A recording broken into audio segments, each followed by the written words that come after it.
মায়ের নাম আরুষি, তিনি ঘরের সব কাজকর্ম সামলান।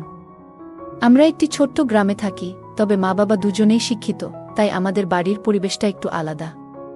মা যদিও গ্রামের অন্যান্য মহিলাদের মতোই জীবনযাপন করেন, বন্ধুরা আজকের গল্পটা অনেক বেশি স্পেশাল, তাই কেউ মিস করো না। আর দয়া করে গল্পগুলো ভালো লাগলে ভিডিওটি লাইক, শেয়ার এবং চ্যানেলটি সাবস্ক্রাইব করো প্লিজ। গল্পটা শুরু হয় তখন যখন আমার পরীক্ষাগুলো শেষ হয়ে গেছিল এবং গরমের ছুটি চলছিল। আমার বোন নানির বাড়িতে চলে গেছে, কিন্তু আমি সিদ্ধান্ত নিয়েছিলাম বাড়িতেই থাকব, কারণ কোথাও যাওয়ার ইচ্ছা ছিল না। বাবা প্রতিদিনের মতো অফিসে যেতেন আর মা ঘরের সব কাজ করতেন। একদিনের কথা, আমি আমার ঘরে বসে ল্যাপটপে গেম খেলছিলাম। সেদিন বাড়ির কাজের লোকও ছুটিতে ছিল, তাই মা নিজেই সব কিছু সামলাচ্ছিলেন। সেদিন মা রাজস্থানী ঘাঘরা চলি পরেছিলেন, যা তাকে খুব সুন্দর লাগছিল। ঘরে কেউ ছিল না, তাই তিনি ওড়না নেননি।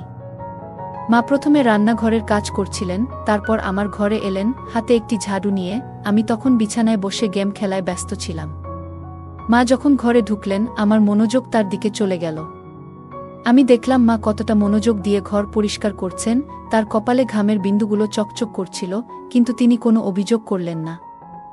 যখন তিনি বিছানার নিচে ঝাড়ু দিচ্ছিলেন, তার চুলগুলো মুখের সামনে এসে পড়েছিল। আমি নিঃশব্দে তাকিয়ে রইলাম, মা একবারও আমার দিকে তাকালেন না, তিনি শুধুই নিজের কাজে মগ্ন ছিলেন। আমার মধ্যে একটা অদ্ভুত অনুভূতি কাজ করছিল, তবে আমি তাতে তেমন গুরুত্ব দিইনি। মা যখন সামনে ঝুঁকলেন, আমি লক্ষ্য করলাম তার আচরণে এক ধরনের আত্মবিশ্বাস এবং উজ্জ্বলতা প্রকাশ পাচ্ছে। আমার মনে একটা অস্বাভাবিক অনুভূতি হচ্ছিল, যা তখন পুরোপুরি বুঝে উঠতে পারছিলাম না। গরমের ছুটিতে পরীক্ষা শেষ হয়ে গেছে, আর আমার বোন তখন নানির বাড়িতে। আমি বাড়িতেই ছিলাম, আর বাবা তার কাজের জন্য বাইরে ছিলেন। মা ঘরের কাজকর্ম সামলাচ্ছিলেন, এবং সেদিন তিনি একটি হালকা ঘাঘরা পরেছিলেন। যেহেতু বাড়িতে কেবল আমি ছিলাম, তিনি ওড়না নেননি। কিছুক্ষণ নীরব থাকার পর মা হঠাৎ আমার দিকে তাকিয়ে বললেন, শোনো তো, একটু উঠে বিছানার চাদরটা ঠিক করে দাও। মা বললেন, ঠিকঠাক করে নিতে দাও, তারপর তোমার গেম খেলো। আমি তাড়াতাড়ি অন্য দিকে তাকানোর ভান করলাম এবং উঠে বাথরুমের দিকে চলে গেলাম। বাথরুমে পৌঁছানোর পর আমার মনে নানা ধরনের প্রশ্ন আসতে শুরু করল। আমার মনে হলো হয়তো মা আমাকে তাকিয়ে থাকতে দেখে ফেলেছেন। আমি একটু ভয় পেলাম, ভাবতে লাগলাম, যদি মা সত্যিই আমাকে দেখে থাকেন, তাহলে তিনি কি ভাববেন?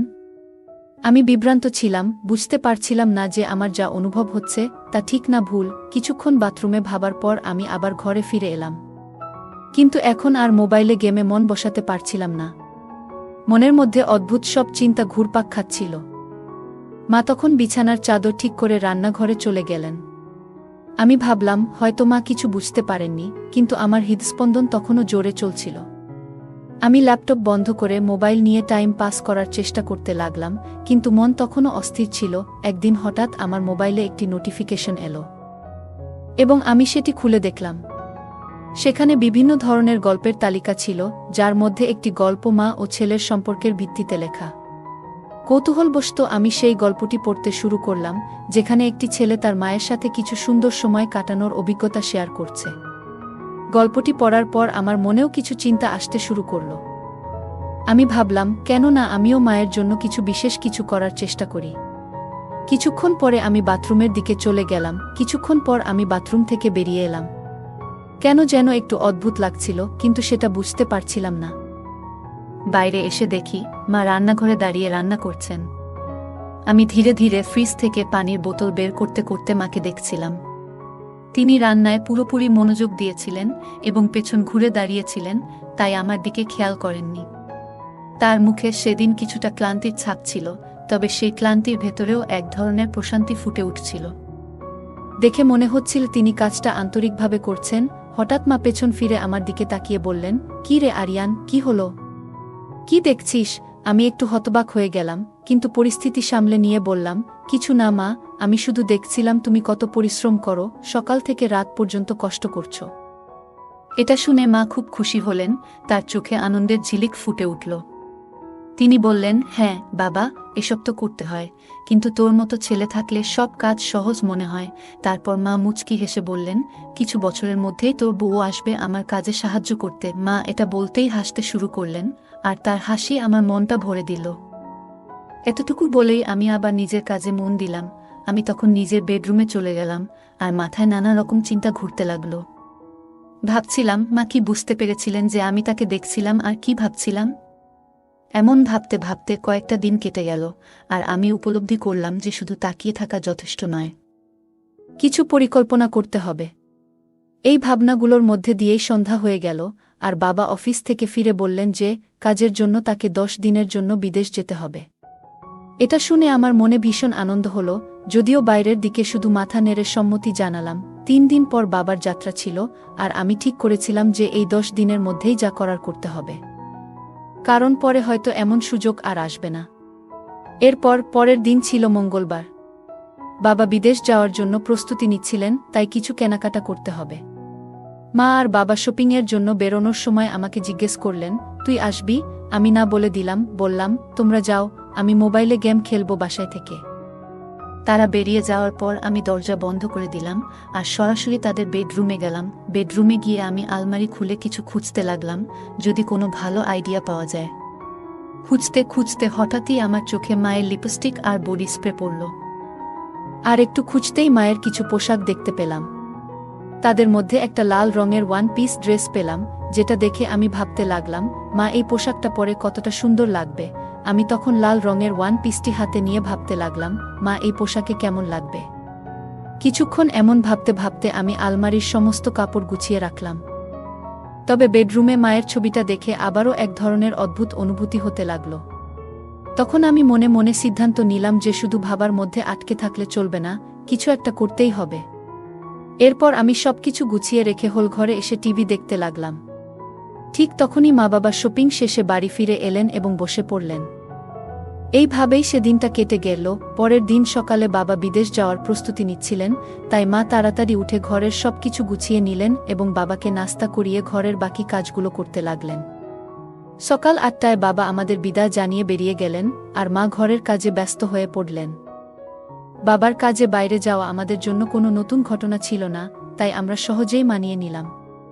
মা তাড়াতাড়ি ওঠার কারণে ও বাবার যাবার প্রস্তুতিতে ব্যস্ত থাকায় স্নান করতে পারেননি। বাবা বেরিয়ে যাওয়ার পর সকাল 9টার দিকে মা স্নান করতে গেলেন, আর আমি তখন হলঘরে বসে টিভি দেখছিলাম। কিছুক্ষণ পর মায়ের গলা শুনতে পেলাম, আরিয়ান, তোয়ালেটা এনে দাও তো, বাইরে রেখে এসেছি। আমি তৎক্ষণাৎ তোয়ালে নিয়ে বাথরুমের দরজার কাছে গেলাম।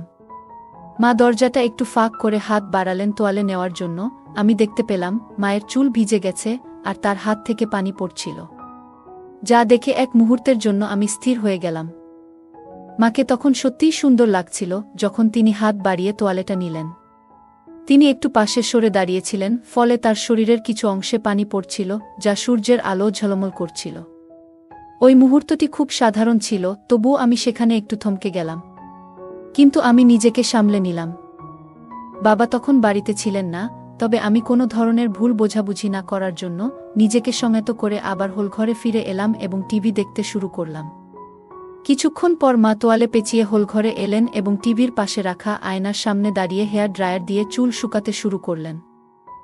আমি চুপচাপ পেছন থেকে তাকিয়ে রইলাম, যেন মুহূর্তটাকে উপলব্ধি করছি। মা তার চুলে হাত বুলিয়ে হেয়ার ড্রায়ার দিয়ে চুল শুকাচ্ছিলেন, যা তার জন্য হয়তো খুব সাধারণ কাজ, কিন্তু আমি লক্ষ্য করছিলাম সেই মুহূর্তে তার নির্ভরতা। কিছুক্ষণ পর আমি বললাম, মা, তুমি সবসময় ওই সাধারণ পোশাকগুলোই বাড়িতে কেন পরে থাকো? মা অবাক হয়ে বললেন, কেন, এতে কোনো সমস্যা আছে নাকি? আমি তো যা ভালো লাগে সেটাই পরি।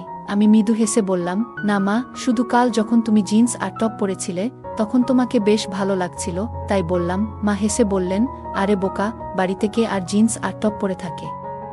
বাইরে যেতে হলে তখনই পরব। আমি বললাম, আসলে মা, যখন তুমি শাড়ি বা ওই রাজস্থানী ড্রেসগুলো পরো তখন একটু বয়সী দেখায়, তাই বললাম।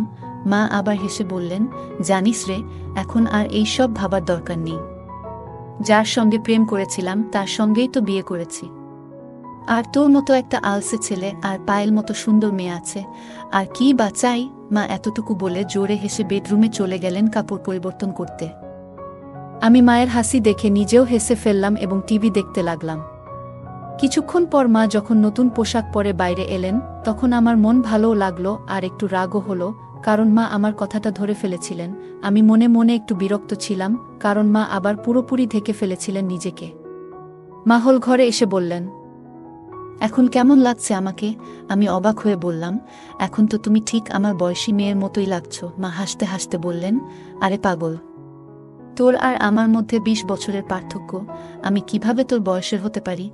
আমি তখন কি বলবো বুঝতে পারছিলাম না, কিন্তু কিছু একটা তো বলতে হবে, তাই বললাম, আরে মা, আমাদের বয়সের পার্থক্য তো আমরা জানি, কিন্তু বাইরে তো কেউ জানে না।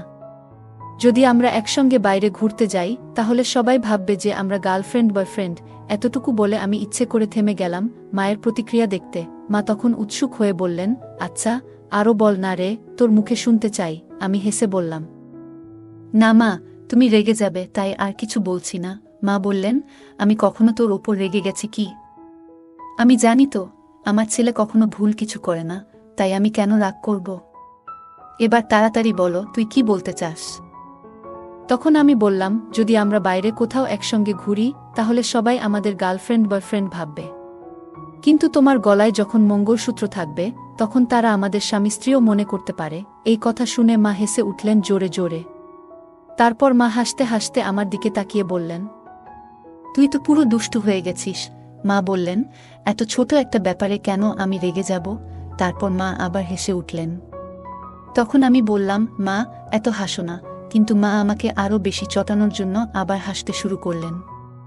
আমি মজা করে মাকে একটু ধমক দেওয়ার জন্য তার দিকে দৌড়ালাম, আর মা তখন হেসে কিচেনে চলে গেলেন।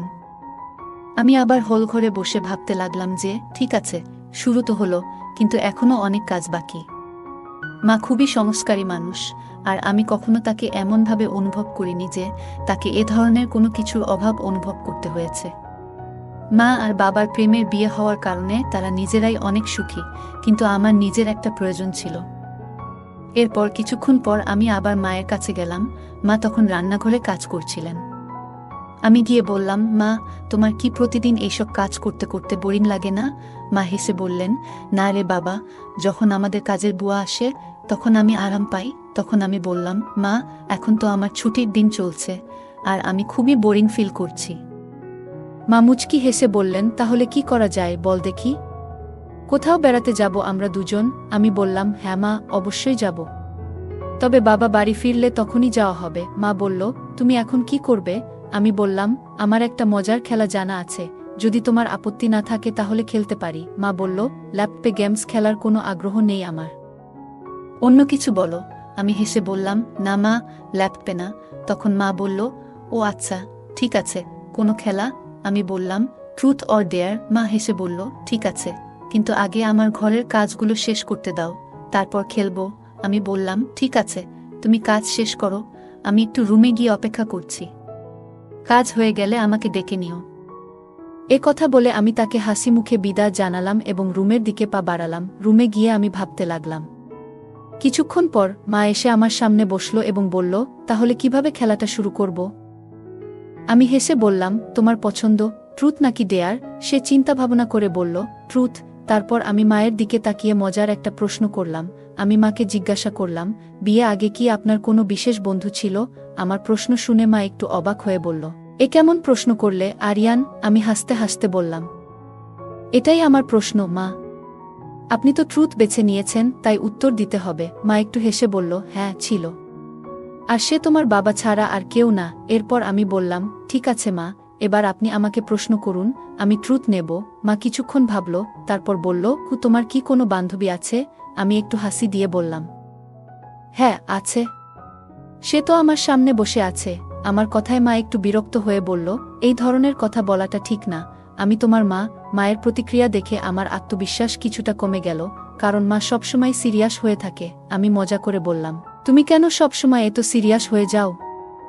আমি তো শুধু মজা করছি। সে একটু হেসে মাথা নাড়ল।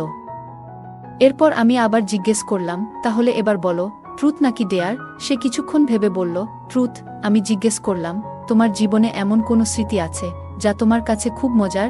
সে একটু বিরক্ত হয়ে বলল, এ ধরনের প্রশ্ন ভালো নয়, আমাদের এই খেলা এখানেই থামানো উচিত। আমি বললাম, আমরা তো খুব ভালো বন্ধু, এবং বন্ধুরা তো একে অপরের সাথে সবকিছু শেয়ার করে। যদি তোমার বিশ্বাস থাকে তাহলে তুমি নিশ্চয়ই আমাকে কিছু বলবে। সে কিছুক্ষণ ভেবে বলল, কিছু প্রশ্ন ব্যক্তিগত হয়, আর সেগুলো ঠিক না শেয়ার করা। আমি হেসে বললাম, কিন্তু আমরা তো শুধু মজা করছি, এতে তো কিছুই হবে না। আমাদের বিশ্বাস তো একে অপরের উপর আছে, আর এসব তো আমাদের বিজ্ঞান ক্লাসে শেখানো হয়েছিল। মা হেসে বলল, এসব বিজ্ঞান ক্লাসে শেখানো হয় না আরিয়ান। তখন আমি বললাম, যদি এসব শেখানো না হয় তাহলে আমাকে এসব জানার দরকার নেই। মা আবার বলল, তুমি সব জানার অধিকার রাখো, কিন্তু বুঝতে হবে তুমি কার কাছে প্রশ্ন করছো। তুমি তোমার মায়ের কাছেই এই প্রশ্নগুলো করছো। আমি বললাম, মা তুমি জানো আমার খুব বেশি বন্ধু নেই, আর কোনো বান্ধবীও নেই, তাই আমি তোমার সাথেই সব কথা বলি। মায়ের মুখে একটু বিষণ্ণতার ছাপ দেখা গেল, কারণ ছোটবেলা থেকেই আমি খুব একটা বাইরে যেতাম না এবং খুব বেশি বন্ধুও ছিল না। মা বুঝতে পারল যে আমি সহজে হাল ছাড়ব না। তাই মা বলল, ঠিক আছে, হ্যাঁ আমাদের সময়েও অনেক মজার কিছু করতাম। একটা ঘটনা বেশ মজার ছিল। আমি হেসে বললাম, মা এমন ছোট্ট একটা বিষয় নিয়ে এত ভেবে সময় নিলে কেন? মা হেসে উত্তর দিল, তুমি না সত্যিই অনেক কৌতূহলী। মা মুচকি হেসে বলল, এবার তো খুশি হলে, তাই না?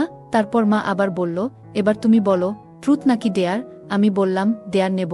মা একটু ভেবে বলল, তাহলে বলো, তুমি কি কখনো কাউকে ভালোবাসা প্রকাশ করার সাহস দেখ